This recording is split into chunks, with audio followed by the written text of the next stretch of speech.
I'm feeling low.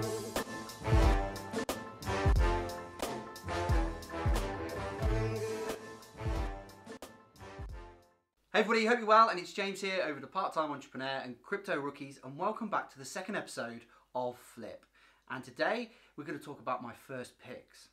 Now, what we're going to talk about a little bit is a little bit about the market, what's happening in terms of ICOs for 2018. I'm going to go over the three most common questions that I seem to get asked by people in crypto and outside of crypto.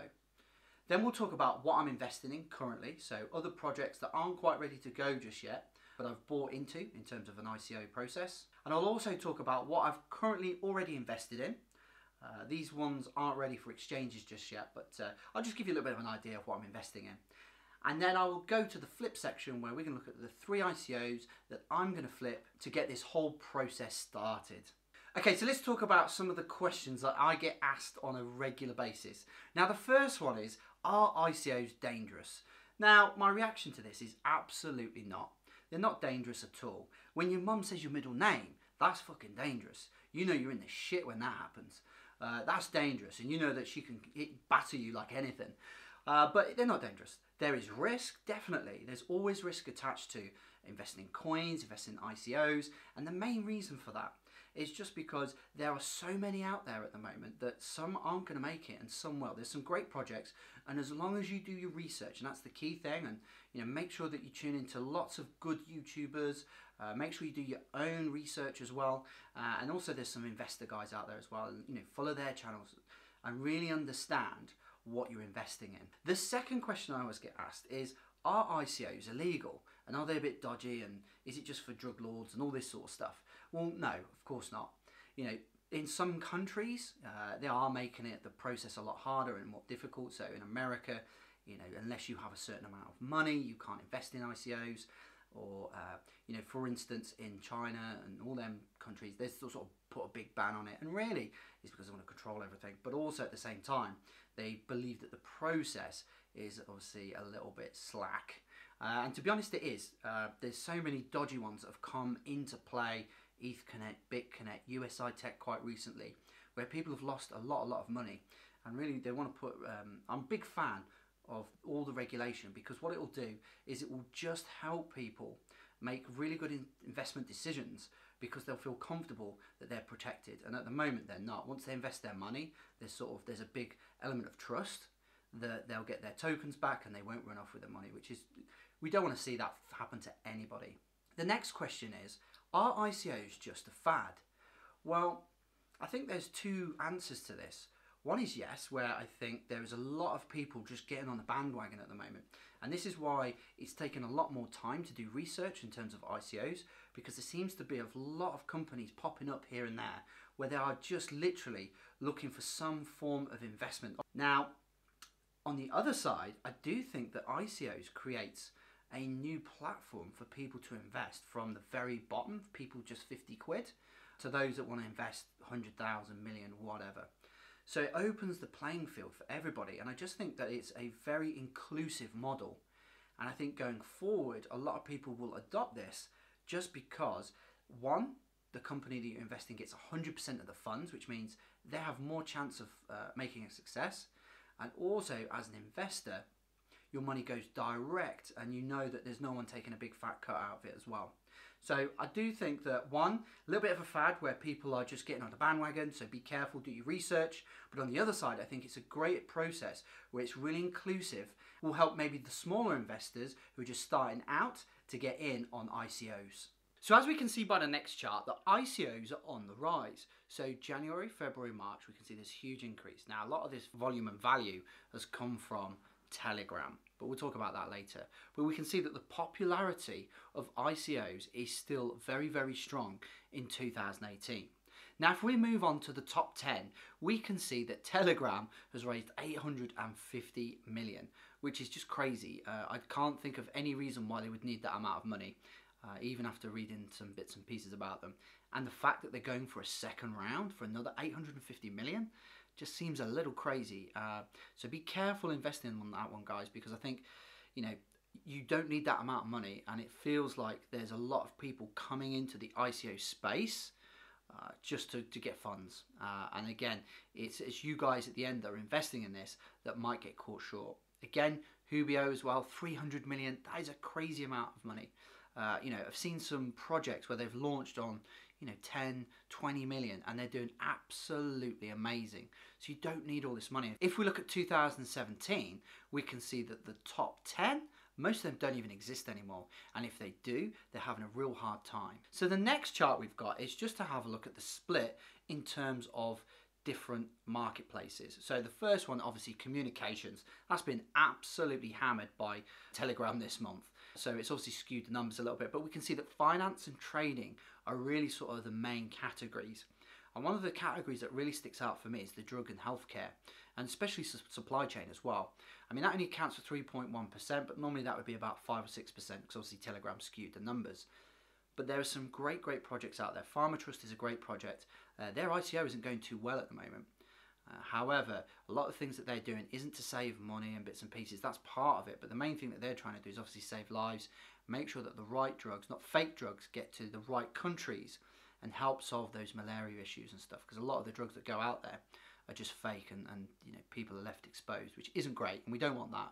You know, we want to bring everyone on the planet together with cryptocurrency, not split people apart and make people rich and some people poor and stuff. That's not the aim of cryptocurrency. So these are some of the coins that I've recently invested in. The first one is Coinvest, and if you go back through my YouTube channel, you'll be able to see the full overview in terms of what I think of Coinvest. I think it's a good little project, very good for investing and the liquidity of the token, and just making things a little bit faster in terms of trading and being able to view other people's portfolios that are doing well. The next one is Christ, and Christ is a really interesting project because it fits into all the mega trends that are happening at the moment. So the first one is social media driving everything. So, you know, if you look at Instagram and all the girls going, ah, and all the rest of it, and then all the blokes with their tops off and cars and all the rest of it, you know, it's a huge thing, and people are using that to market their network marketing businesses, their new product that they have, or just a business that they run, but the, you know, traditional business, but now they've been introduced to social media. We also know that more and more people want to work from home, which is a huge trend. You know, people don't want to be doing the commute, and people want that freedom to work when they want and do what they want when they want. So that is huge, and these guys facilitate that in terms of if you want to work from home, you can, and you can get a Facebook manager, you can get someone to build your website, and you can go through their site and find the right people for your project. The next one is True Game, and these are a gambling company. They're doing lotto and iGames at the moment, but you earn 10% of all of the returns. So it's pretty decent in that sense. So it's a good coin to hold in terms of residual income. And also gambling is going to be huge. And I think in years to come, if your gambling network is not on the blockchain, it's going to be seen as pretty archaic. The next one is SyncFab. And this is a really interesting project if you're a geek. It's not one of the sexy ones. This is literally all about supply chain and manufacturing and how that process works and how they make it easier and put things in smart contracts and secure and all the rest of it. But really great project and really strong team as well. Shabba shabba. The next one is Amon, and that is the first AI debit card. So the thing with cryptocurrency, if you can make it easy for people to use, then it will get mass adoption. And what these guys have done is they'll have their wallet. You'll have all your different cryptocurrency in there, and on any given day when you go and spend, it will pick what is the best cryptocurrency to use based on all of the artificial intelligence, which is looking at the markets and predicting and doing lots of different things. So really great project. And again, if you're interested in that one, head over to Crypto Rookies, and we have a bit of a discount code for that one.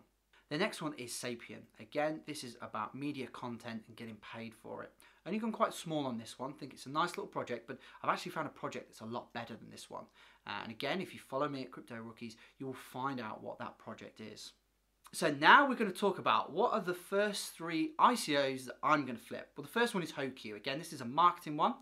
I bought this at 8 cents. I've got 20,000 plus tokens, and it cost me around about $1,700.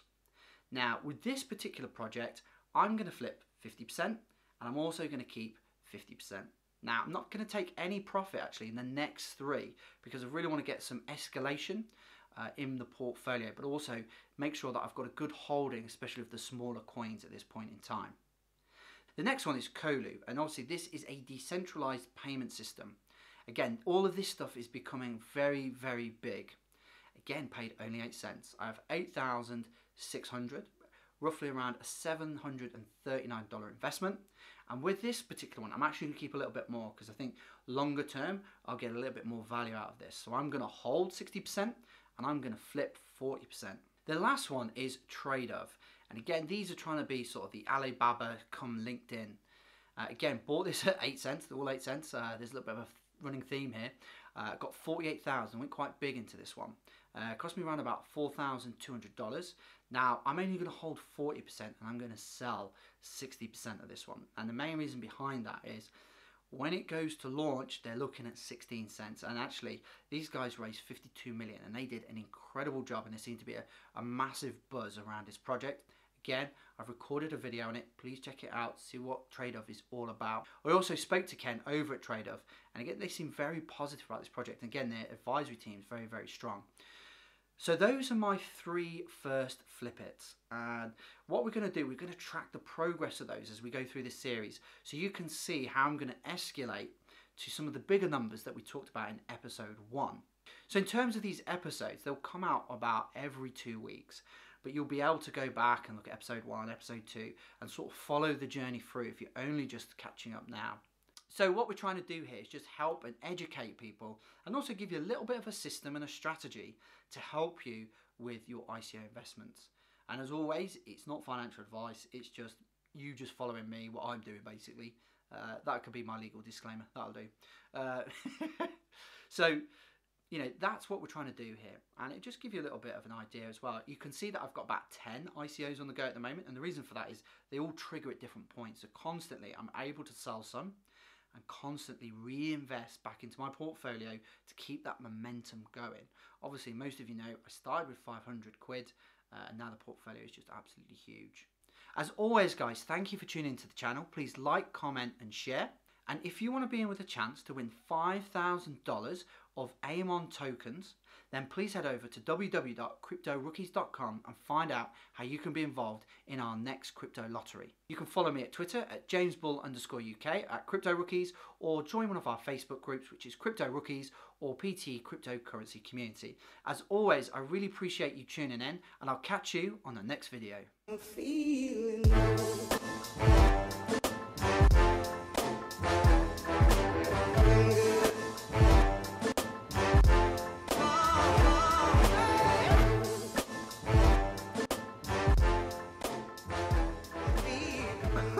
A bit rough, isn't it? Let me do that bit again. Shit. Bad one.